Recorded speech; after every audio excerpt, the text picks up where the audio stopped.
Hi, I'm Andy Petro. I want to tell you about an experience that I had many years ago. It was 1955. It was the 2 days before graduation from high school, and our class decided to take a picnic out in a nearby lake. So we got all packed up and ready to go, and we got there, and it was a beautiful summer day. It was cold. The water was cold because this was in Michigan, and the water doesn't warm up very much there. And so we had lunch and playing some games and things. And then all of a sudden, I could see some of my friends on a floating platform out about 50, 100 yards away. And they were waving at me to swim out and meet them. I really didn't want to get in the water because the water was too cold. So I did a running dive into the water, and it really was cold. And now I'm swimming out to the platform. And I get about halfway there, and I start getting cramps in the lower part of my abdomen, and now I can't kick, and now I'm starting to splash around, and I'm choking on some water. Water's going down, and now I'm underwater, and now I'm starting to panic because I don't know what to do. I'm stuttering even as I'm thinking about it. And then all of a sudden I pop up again above the water, and my head is above the water, and I'm looking around. What can I see? And I can see the guys on the platform. I can't yell because there's water in my throat and mouth and everything. And so I'm waving, and they're waving back at me. So they must think we're playing some kind of game. And then I go down again, and I never come up. And now it's cold. It is so cold. I'm shivering. Just violently cold. And as I go down deeper and deeper, it starts to get darker. And now all of a sudden I can feel weeds at my feet. There are weeds at the bottom of the lake. And I'm sliding into the weeds, and then all of a sudden I hit bottom. And I hit bottom in a sitting position. And now, oh man, I start to feel better because I think I can push myself out of the sitting position and get to the top of the lake again. And when I push my arms down again, now it's worse than being sitting there because now I'm stuck.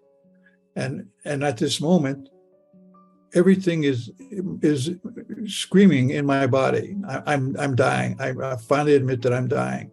And then all of a sudden, there's a voice in my head, and it's a voice that I remember, but I don't know who it is. And the voice says, Andy, you need to stop and rest for a while. And then I'm talking to myself in my head, and I'm saying, are you crazy? I got to get up. I need at least one breath of air. That's all I ask, is one breath of air. And the voice says to me, Andy, you really need to rest. So just relax and let go. And I said, I can't do that. And the voice says again, you need to let go. And so I say to the voice, okay, do you promise that if I let go, I'll be able to get to the top? And the voice says to me, if you let go, everything will be fine. I said, okay, you promise? And the voice says, yes, I promise. So then I said, okay, I'll let go. And the moment that the word go formed in my mind, I popped out of my body, and in what I call a moment of no time, I'm at one point I'm in my body, and at the next point I'm in this tunnel, and I don't remember going to the tunnel. It was just, now I'm in my body, now I'm in the tunnel, and in the tunnel I'm warm, I'm happy, I can breathe again. I'm just filled with the joy and unconditional love. It was so stark. It was such a change from complete terror to complete ultimate ecstasy in a minute of no time. And I'm just so completely happy. I look down and I can see a body, and I'm saying, it's funny, I can see that because it was dark down there. And I look and, yep, that's my body. I don't care. I look, and I didn't care. At the moment that I saw my body at the bottom of the lake, I didn't care about my life. I didn't care about being on earth because I knew I was home. And then I turned in the other direction. And now I'm looking at a spot of light. and the light is not very big, but it is so bright it should be burning my retinas. And I'm saying, wow, now that's a bright light, but it doesn't hurt. And now I feel myself being drawn like a magnet, like a giant magnet. The magnet's pulling me through the tunnel, and I'm starting to get closer to the light. And then all of a sudden, in a moment of no time, I'm no longer in the tunnel. Now I'm in the middle of a giant sphere about the size of a soccer coliseum, huge. And I'm hovering in the middle of this ball, in the inside of the ball. And around it, all 360 degrees, everywhere I look, are little motion picture screens of all of my lives and of all of the things that I'm doing. And the light is next to me. I don't see it, but I feel it and I know it's there. And the light and I start to communicate about all of these events in all of my lives. And I could see them all, and nothing was confusing. I understood everything. I could understand all the lifetimes. I could understand all the things it is. And when I would focus on any one particular screen, I would relive it. Only now, as I'm reliving it knowing the feelings and the effect that I have on the people that I'm communicating with in that scene. So if I'm with my family and talking to them about something, I know what they're thinking as I'm talking. So that, because nothing's hidden, nothing is unknown, everything is transparent. And I go from all my various lives, from being female, from being on other planets, on and on. And it seemed like I was there for months. But obviously in Earth time, I was only drowned for somewhere between 10 and 15 minutes. Otherwise, I wouldn't be here saying this. So, and then as I'm looking at these things, finally, in another moment of no time, now I'm not in a sphere, I'm back in the tunnel. And now I'm really close to the light. I'm as close to the light as I am to the screen on my computer. And I'm standing there, and the light says, Andy, I love you. And I'm impressed because it knows my name. And then the light says, Andy, we love you. And when the light says, we love you, the whole background and the light kind of disappear. And now there are thousands and millions and trillions of other lights, just like me. And they say in one chorus, welcome home, Andy. And at that point in time, I was absorbed into the light. I became the light. I wasn't greater than the light. I wasn't less than the light. I was a piece, a holographic piece of the light. And it's the most fantastic feeling that as a human, I could ever imagine. It's indescribable.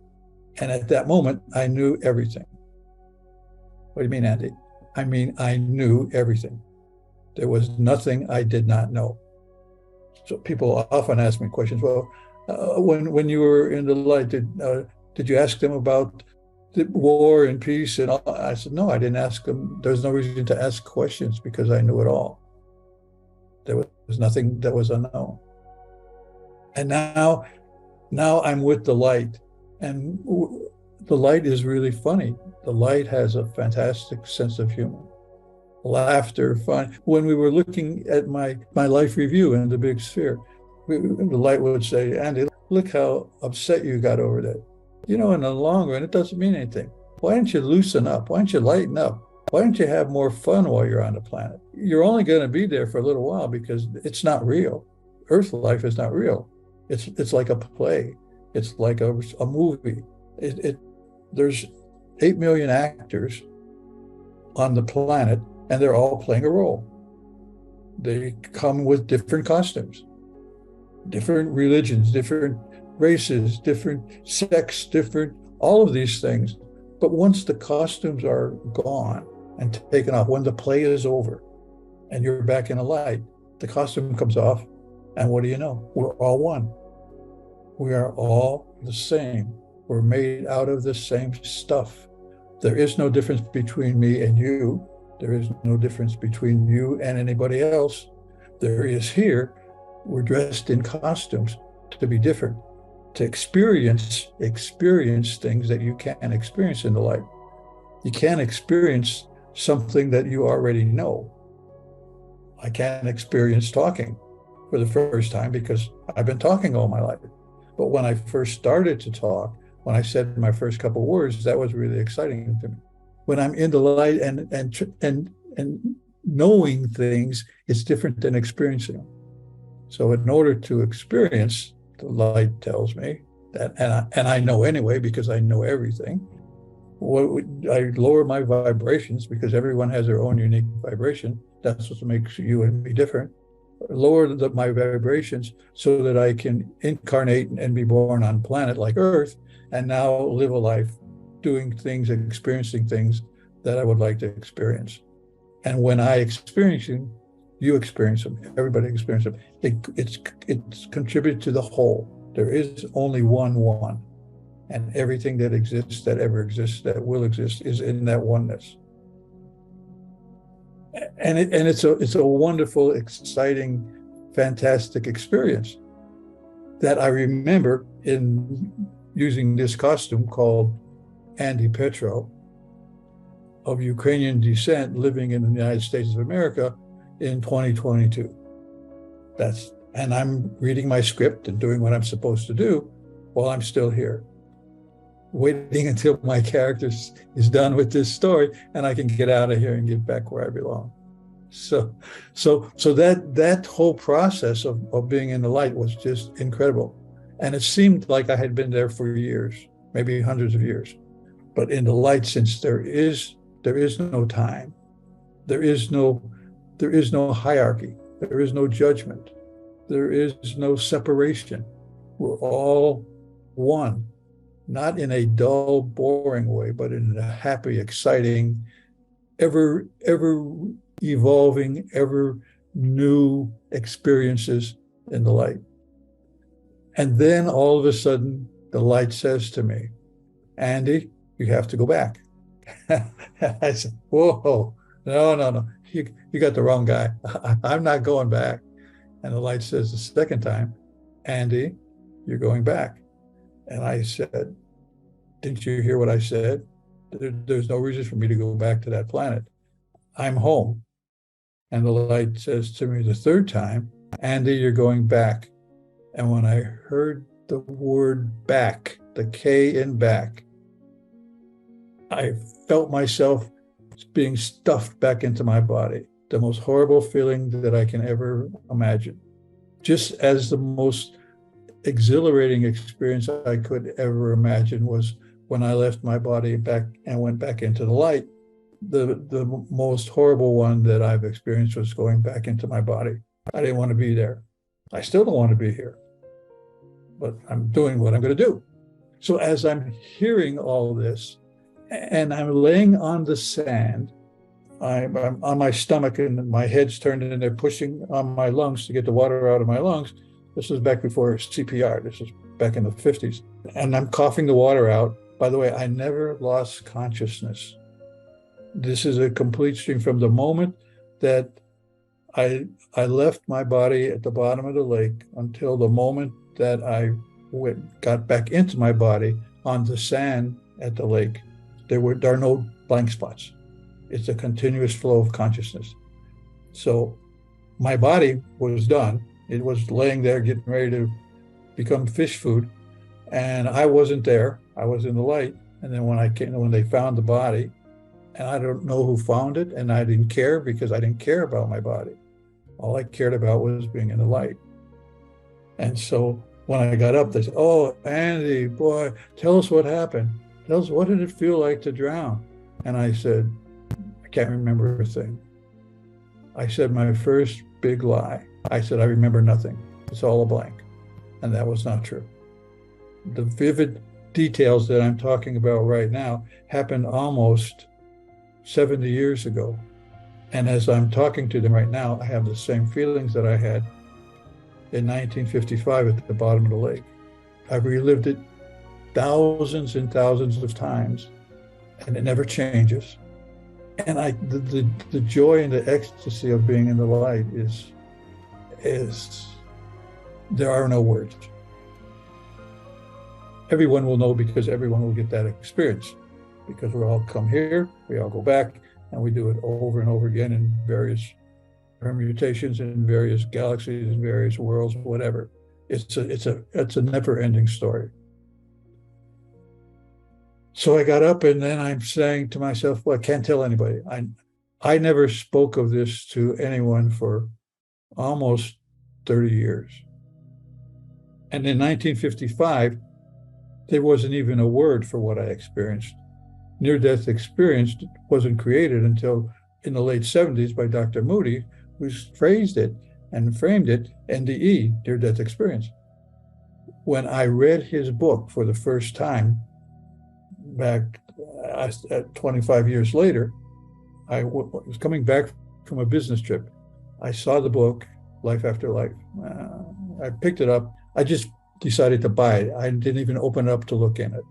I bought it, put it in my coat pocket, and I came home from the airport. When I got home, had dinner, kids, everybody goes to bed. And I said, I found this book. I'm going to read it. So everybody go to bed. I'm going to bed in a little bit. So I went to the closet, got my book out, and started reading Life After Life. And I read the whole thing in one setting till 3, 4 o'clock in the morning. I couldn't put it down. And tears were coming out of my eyes because I knew after all this time, I wasn't crazy. All of the cognitive dissonance that was in my head, trying to forget something that I can't forget, afraid to tell anybody of what I remember, was a horrendous 25, 30-year period. And now, all of a sudden, I'm not crazy. That's a wonderful feeling to know that you're not crazy when you really think you're crazy for your whole life, and nothing ever makes sense. Nothing that I experienced in the light made sense with anything that I was taught and anything that I was being brought up. None of that stuff made sense to me. Okay. Finally, now I know it's a near-death experience. And once I acknowledged that, then I started to remember even more. Then, oh, yes, now I know. So I'm still really wondering and waiting to get back home. That's my whole point. I want to go back home. And obviously it's going to happen soon. In the meantime, I'm doing the best I can to, number one, feel joy whenever possible. Why I'm here isn't important. What's important is that I am here, and what I'm choosing to do is help people feel better about themselves and help get them to know that there is a home. I've been there, and I'm ready to go back. I got the return ticket in my back pocket, carry it with me all the time. As soon as I find out where the flight is, I'm on it. I'm out of here. So anyway, that's what it means to me. It's a very, very happy process. I'm just waiting in a good way, waiting for the return home. And it's so obvious to me, and it's so simple for me. I like being happy. I like being silly. I like joy, because when I remember the light was a happy place. The light was filled with joy and humor. I say that the light's like the greatest stand-up comic there is, because the light told me the reason why I'm here is to experience joy. And the reason why why it exists at all is to be joy. And it's very simple. It's not complicated. It's choosing to love rather than hate. It's a choice. And while I'm here, what I'm trying to do more often than not is choose love over hate.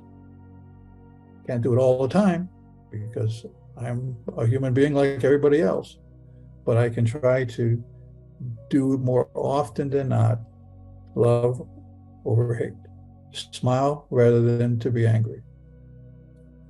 And there's nothing profound. It's simple acts of joy to make someone else happy. And since we are all one, when I make someone else happy, that makes me happy. When I hate someone else, I'm hating myself. If I hurt someone else, I'm hurting me. There is no separation. There is no hierarchy. We are all one. And we are all one in the light.